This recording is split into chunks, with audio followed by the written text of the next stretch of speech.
2 Samuel chapter 20. Now a troublemaker named Sheba, son of Bichri, a Benjamite, happened to be there. He sounded the trumpet and shouted, "We have no share in David, no part in Jesse's son. Every man to his tent, O Israel." So all the men of Israel deserted David to follow Sheba, son of Bichri. But the men of Judah stayed by their king all the way from the Jordan to Jerusalem. When David returned to his palace in Jerusalem, he took the 10 concubines he had left to take care of the palace and put them in a house under guard. He provided for them, but did not lie with them. They were kept in confinement till the day of their death, living as widows. Then the king said to Amasa, "Summon the men of Judah to come to me within 3 days, and be here yourself." But when Amasa went to summon Judah, he took longer than the time the king had sent for him. David said to Abishai, "Now Sheba, son of Bichri, will do us more harm than Absalom did. Take your master's men and pursue him, or he will find fortified cities and escape from us." So Joab's men and the Kerethites and Pelethites and all the mighty warriors went out under the command of Abishai. They marched out from Jerusalem to pursue Sheba, son of Bichri. While they were at the great rock of Gibeon, Amasa came to meet them. Joab was wearing his military tunic and strapped it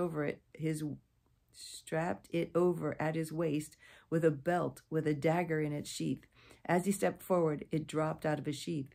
Joab said to Amasa, "How are you, my brother?" Then Joab took Amasa by the beard with his right hand to kiss him, and Amasa was not on guard against the dagger in Joab's hand. And Joab plunged it into his belly, and his intestines spilled out on the ground. Without being stabbed again, Amasa died. Then Joab and his brother Abishai pursued Sheba, son of Bichri.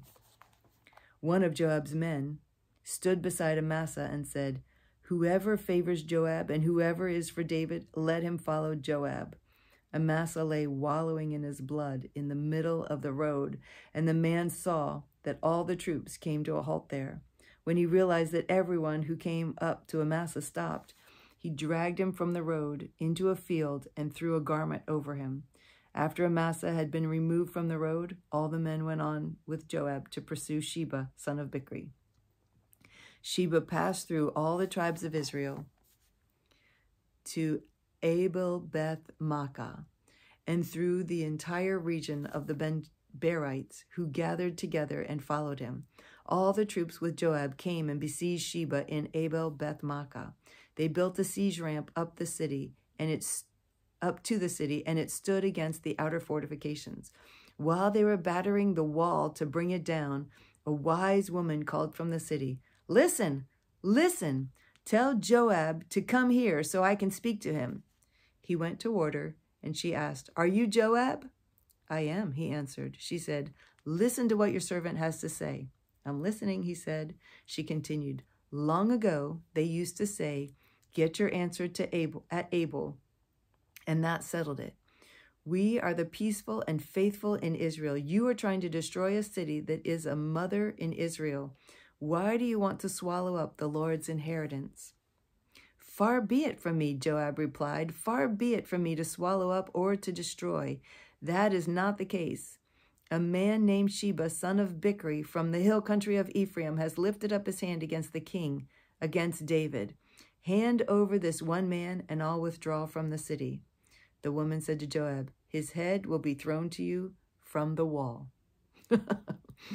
Then the woman went to all the people with her wise advice, and they cut off the head of Sheba, son of Bichri, and threw it to Joab. So he sounded the trumpet, and his men dispersed from the city, each returning to his home. And Joab went back to the king in Jerusalem. Joab was over Israel's entire army. Benaniah, son of Jehoiada, was over the Kerethites and Pelethites. Adoniram was in charge of forced labor. Jehoshaphat, son of Ahilud, was recorder. Sheva was secretary. Zadok and Abiathar were priests. And Ira the Jerite was David's priest. Chapter 21. During the reign of David, there was a famine for 3 successive years. So David sought the face of the Lord. The Lord said, It is on account of Saul and his blood-stained house. It is because he put the Gibeonites to death. The king summoned the Gibeonites and spoke to them. Now the Gibeonites were not a part of Israel, but were survivors of the Amorites. The Israelites had sworn to spare them, but Saul, in his zeal for Israel and Judah, had tried to annihilate them. David asked the Gibeonites, "What shall I do for you? How shall I make amends so that you will bless the Lord's inheritance?" The Gibeonites answered, "We have no right to demand silver or gold from Saul or his family, nor do we have the right to put anyone in Israel to death." "What do you want me to do for you?" David asked. They answered the king, "As for the man who destroyed us and plotted against us so that we have been decimated and have no place anywhere in Israel, let 7 of his male descendants be given to us to be killed and exposed before the Lord at Gibeah of Saul, the Lord's chosen one." So the Lord said, "I will give them to you." The king spared Mephibosheth, son of Jonathan, the son of Saul, because of the oath before the Lord between David and Jonathan, son of Saul. But the king took Armani and Mephibosheth, the 2 sons of Ai's daughter, Rizpah, whom she had borne to Saul, together with the 5 sons of Saul's daughter, Merab, whom she had borne to Adriel, son of Barzillai, the Meholathite. He handed them over to the Gibeonites, who killed and exposed them on the hill before the Lord. All 7 of them fell together. They were put to death during the first days of harvest, just as the barley harvest was beginning. Rizpah, daughter of Ai, took sackcloth and spread it out for herself on a rock. From the beginning of the harvest till the rain poured down from the heavens on the bodies, she did not let the birds of the air touch them by day or the wild animals by night. When David was told what Ai's daughter Rizpah, Saul's concubine, had done, he went and took the bones of Saul and his son Jonathan from the citizens of Jabesh-Gilead. They had taken them secretly from the public square at Beth-shan, where the Philistines had hung them after they struck Saul down at Gilboa. David brought the bones of Saul and his son Jonathan from there, and the bones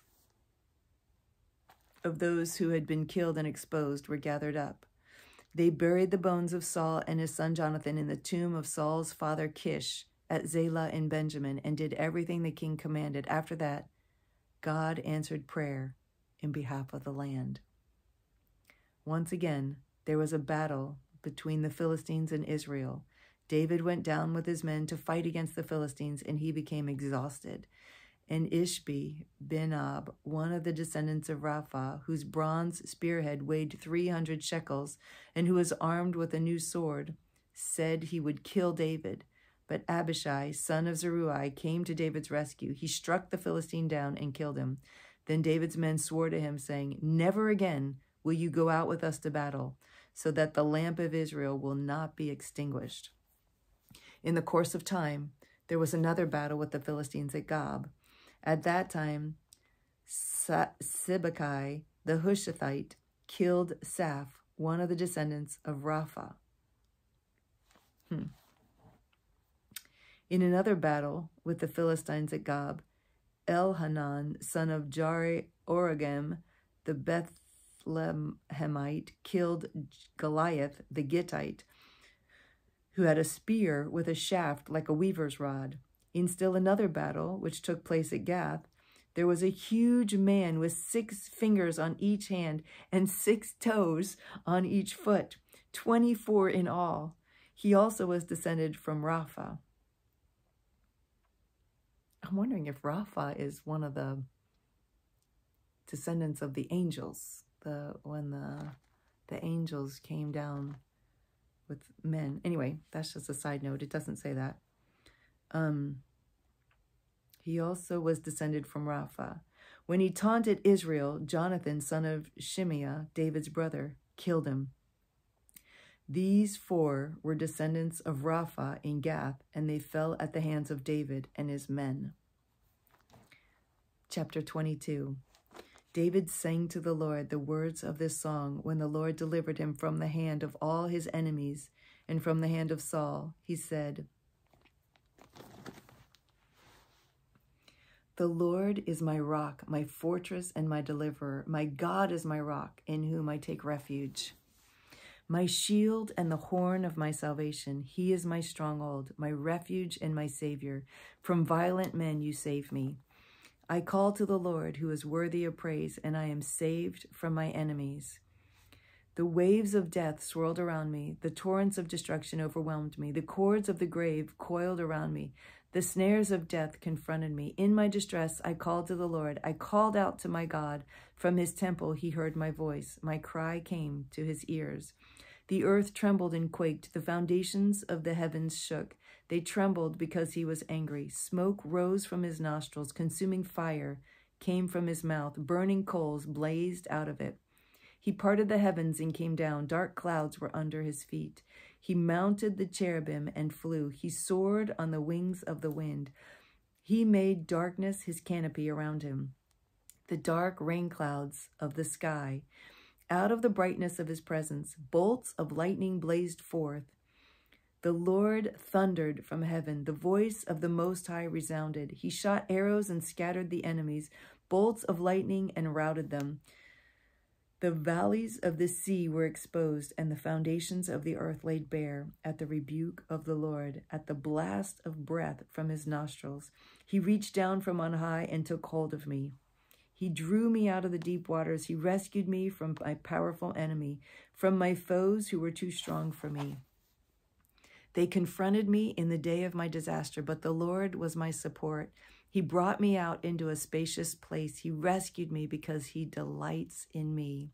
The Lord has dealt with me according to my righteousness. According to the cleanness of my hands, he has rewarded me. For I have kept the ways of the Lord. I have not done evil by turning from my God. All his laws are before me. I have not turned away from his decrees. I have been blameless before him and have kept myself from sin.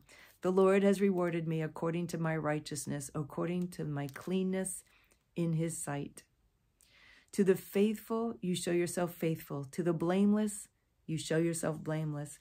To the pure, you show yourself pure. But to the crooked, you show yourself shrewd. You save the humble, but your eyes are on the haughty to bring them low.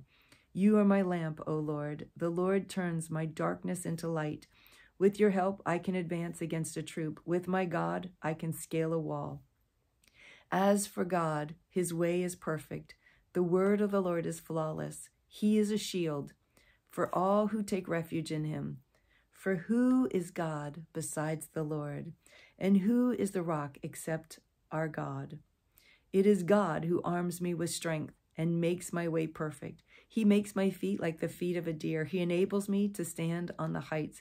He trains my hands for battle. My arms can bend a bow of bronze. You give me your shield of victory. You stoop down to make me great. You broaden the path beneath me so that my ankles do not turn. I pursued my enemies and crushed them. I did not turn back till they were destroyed. I crushed them completely, and they could not rise. They fell beneath my feet. You armed me with strength for battle. You made my adversaries bow at my feet. You made my enemies turn their backs in flight, and I destroyed my foes. They cried for help, but there was no one to save them. To the Lord, but he did not answer. I beat them as fine as the dust of the earth. I pounded and trampled them like mud in the streets. You have delivered me from the attacks of my people. You have preserved me as the head of nations. People I did not know are subject to me, and foreigners come cringing to me. As soon as they hear me, they obey me. They all lose heart. They come trembling from their strongholds. The Lord lives. Praise be to my rock. Exalted be God, the rock, my Savior. He is the God who avenges me, who puts the nations under me, who sets me free from my enemies. You exalted me above my foes. From violent men you rescued me. Therefore, I will praise you, O Lord, among the nations. I will sing praises to your name. He gives his king great victories. He shows unfailing kindness to his anointed, to David and his descendants forever. Wow, that's good.